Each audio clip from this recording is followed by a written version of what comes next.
Lo que vamos a ver en este video es el funcionamiento del NE567 como detector, en este caso de pasaje. Vamos a detectar la interrupción de un haz infrarrojo,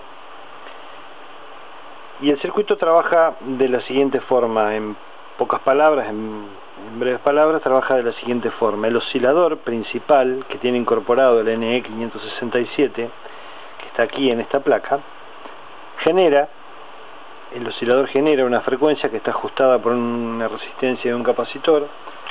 La fórmula era 1 sobre 1.1 multiplicado por R multiplicado por C. De acuerdo a esa fórmula se calculaba la frecuencia a la que iba a funcionar, la frecuencia central a la que iba a funcionar el oscilador local del NE567, y esa frecuencia es la que va a hacer funcionar. Con esa frecuencia vamos a hacer funcionar un diodo LED infrarrojo. Por otro lado, aquí tenemos un foto LED o un fototransistor infrarrojo que podrán encontrar muy fácilmente en viejos televisores, en viejos chasis de TV, en estas cajitas metálicas que están siempre en la parte frontal del televisor. De ahí pueden sacar, de los viejos TV, pueden sacar los fotodiodos o fototransistores para poder utilizarlos en esta aplicación. Lo que recomendamos utilizar es siempre ese tipo de fotodiodo o fotoled, valga la redundancia, que lo vuelvo a repetir muchas veces, y no los circuitos integrados actuales que vienen, porque los circuitos integrados que vienen ahora con sus pines que van conectados a GND, que van conectados a tensión y tienen otro pin de salida, porque están preparados para trabajar a 38 kilociclos, o sea, una frecuencia muy específica. En cambio, nosotros aquí podemos llegar a trabajar a cualquier valor. En este caso, para los valores que yo he utilizado de resistencia y capacitor, vamos a trabajar a 1300 ciclos, 1334 ciclos aproximadamente, y no sería una frecuencia favorable para ese tipo de dispositivos. Por eso es que recomendamos utilizar fotodiodos o fototransistores discretos, o digamos no los que ya vienen con el preamplificador incorporado, porque, repito, están preparados para trabajar a una frecuencia muy superior a la que vamos a usar nosotros. Entonces, como les decía, vamos a generar una frecuencia que va a ser detectada por este fotodetector, y va a ser enviada hacia la entrada del NE567 que tenemos aquí. Se va a comparar con la frecuencia del oscilador, y de acuerdo a la comparación que exista, cuando el NE567 encuentre que hay coincidencia en la frecuencia detectada, enviará, aquí adentro hay un transistor NPN, y esto es una resistencia pull-up, un transistor NPN que lo que hace es enviar a GND internamente a través de la resistencia pull-up que tiene aquí el circuito integrado. Me hace enviar a GND y hace bajar a cero la salida. Eso se va a ver reflejado en el LED que tenemos aquí en la placa. Como está dispuesto el circuito, como hemos dispuesto el circuito, lo que va a hacer es, en el momento en que detecta la igualdad de frecuencia y la concordancia de frecuencia y fase, en ese momento va a emitir un pulso bajo en el pin de salida, en el pin número 8, el NE567. Eso lo vamos a ver. Ahora vamos a ver cómo se hace eso. Eso nos puede servir para múltiples aplicaciones. Yo lo que voy a hacer es interrumpir el haz. Cuando yo interrumpo el haz no sucede nada, pero al quitar la interrupción y al detectar la frecuencia, o sea, el integrado, cuando detectó la coincidencia de frecuencia, envió el pulso negativo. Volvemos a hacerlo. Yo la interrumpo la frecuencia, no sucede nada. ¿Por qué? Porque no está detectando en ese momento que hay coincidencia. Al contrario, ahí detecta que se perdió la coincidencia. La va a encontrar cuando yo retire el objeto que está, digamos, interrumpiendo el haz. No sé si se alcanza a ver, pienso que sí, espero que sí, que se alcance a ver el momento en que se produce el pulso bajo y se apaga el LED. Vuelvo a hacerlo nuevamente y vamos a ver cuando el LED, vamos a hacerlo varias veces, cuando el LED tiende a apagarse y detecta que en ese momento en que yo retiro el elemento que interfiere el paso de la señal, en ese momento, cuando detecta que coincide la señal de entrada con la señal que tiene oscilando, que por lógica va a ser siempre la misma, porque la misma oscilación es la que estamos tomando y volvemos a introducirla por la entrada, cuando la detecta es cuando nos envía el pulso bajo, por sobre una línea de estado lógico alto. Como decimos en el texto, puede servir para contabilizar el paso de monedas. En el momento en que pasa la moneda, podemos tomar como referencia, allí lo vemos, cómo cambia, cómo varía el estado al paso de una moneda. Eso para el contador de monedas de máquinas recreativas puede ser útil.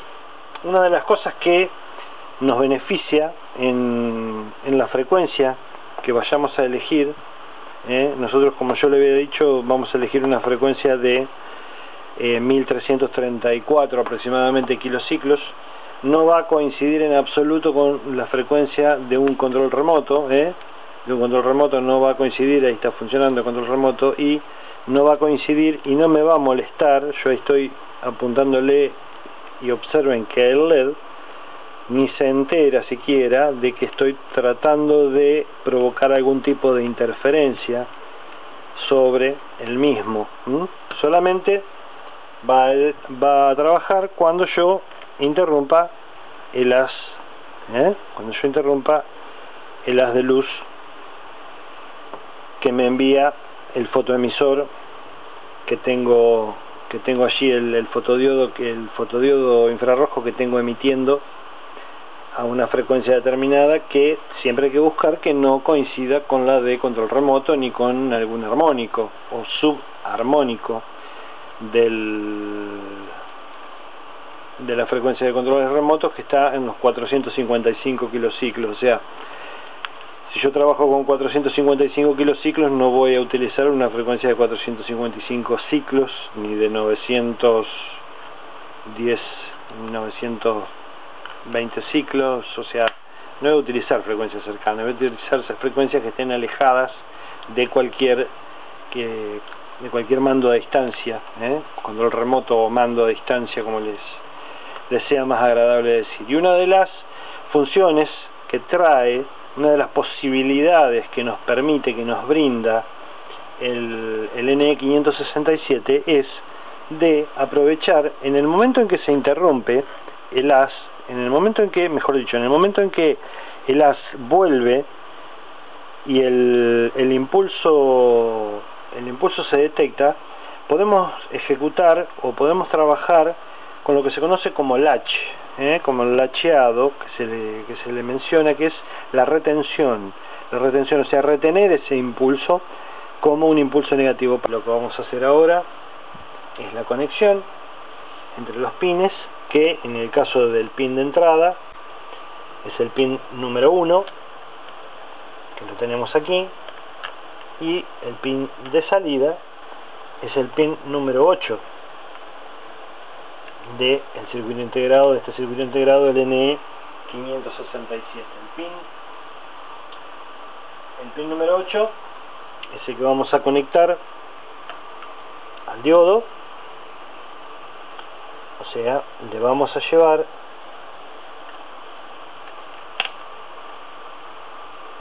allí, le vamos a conectar en el pin número 1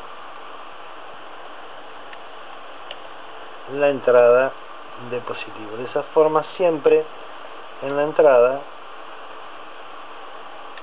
nos va a quedar, no quiere agarrar, vamos a intentar que agarre, que quede conectado, ahí está conectado. Entonces de esa forma va a quedar que en el momento en que se produzca la coincidencia y el LED se apague, quede definitivamente apagado y no se vuelva a encender como en los casos anteriores en que se volvía a encender. Seguramente ahora, en el momento del encendido, arranca apagado porque en el momento inicial detectó que había coincidencia, lo envió a apagar, y como esto está para trabajar como latch, como retención, quedó apagado. Basta con que pulse el botón para que el sistema se restablezca. Y como dijimos, vamos a interrumpir el circuito. El diodo sigue encendido porque no detectó coincidencia, al contrario, detectó que se perdió la coincidencia, encontró como que se perdió la coincidencia, pero cuando yo quite el marcador de aquí, va a detectar la coincidencia entre la frecuencia de entrada y la de salida, y la del oscilador, perdón, y la del oscilador interno, y va a mandar a generar este impulso. Como yo tengo hecho el circuito para la retención, el LED no se va a apagar y volver a encender, sino que va a quedar definitivamente apagado, como en este caso. Yo vuelvo a pulsar y vuelve otra vez a restablecer el sistema normal. Esto puede llegar a ser útil para cuando utilizamos este sistema en compañía de circuitos accesorios como un microcontrolador o cualquier otro tipo de circuitos que necesitemos tener retenida la información de que existió una interrupción. Puede ser para algún tipo de alarma, para algún tipo de circuito que nos indique aquí hubo una interrupción, y no que de repente sea una indicación momentánea que no nos dé posibilidades a descubrir en qué lugar de todos ocurrió la falla. Y de esta forma, con este circuito podemos decir, bueno, aquí ha ocurrido la falla, restablecemos el sistema y el sistema sigue monitoreando, sigue controlando a ver si en algún momento hay una detección de pasaje, y bueno, cuando haya un pasaje va a mandar a interrumpir y va a mandar a cortar hasta que nuestra decisión sea volver a reiniciar el sistema. Una vez que lo desconectamos a esto, ya el circuito funciona como veníamos viéndolo anteriormente, que el LED de interrupción es una interrupción breve que de repente nos puede servir para contar, y como les decíamos, puede servir para un contador de monedas, para un contador de cualquier sistema en una cinta transportadora o en cualquier sistema de procesos industriales para contar elementos que vayan pasando. Esta distancia puede ampliarse, se mueve, se prende y se apaga el LED al detectar el paso del dedo. Esta distancia puede ampliarse mucha distancia, no más allá de, obviamente, de una distancia prudencial de 1 metro, 1,5 metros aproximadamente. Seguramente en muchos lados van a encontrar que lo pueden prolongar hasta distancias de 10 metros, pero la realidad nos dice que, y la práctica nos dice, que la distancia prudente y efectiva no supera 1 metro, 1,5 metros, obviamente, así con un diodo y con un fotodiodo simple no lo vamos a lograr, no vamos a lograr mucho mayor distancia que esta, pero de repente con un sistema preamplificado, aquí con un transistor que preamplifique la señal que recibe el fotodiodo infrarrojo, con un transistor que preamplifique esa señal, podemos llegar a extender la distancia y podemos ampliar el rango el margen de operación o el ancho de operación de nuestra cinta transportadora que nos puede llegar a servir para cualquier aplicación industrial, para cualquier aplicación doméstica, para cualquier trampa, para roedores, para mascotas, cualquier elemento que quieramos detectar que haya pasado por ese lugar, y nuestro deseo, nuestra necesidad sea contabilizar la cantidad de pasos, o al menos detectar una vez que haya pasado, que ya para nosotros puede llegar a ser suficiente. Esto fue entonces así, como hemos visto, el detector de paso, detección de pasos o detección de pasaje, que le hemos visto con el NE 567 aquí en Neoteo.